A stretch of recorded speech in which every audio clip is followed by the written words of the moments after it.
High, কেমন আছো সবাই? তো আজকে ঘরে ছিল পূজা, হরি সেবা আর বৈষ্ণব সেবা ছিল। তো আজকে সকাল থেকে তো অনেক বিজি কাম কাজের জন্য সকালে 5টা বাজে উঠার পরেও এত কাজ শেষই হইতাছিল না, তাও সবে মিল্লা কইরা শেষ হয়েছিল।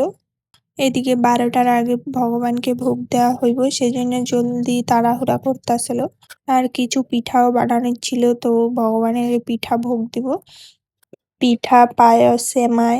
এইদিকে আমি আর বোনগুলা সবাই মিলে বানাইতেছিলাম।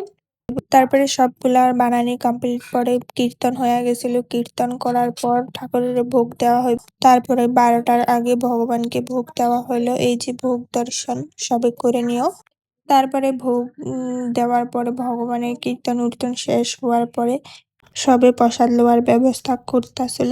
তো আজকে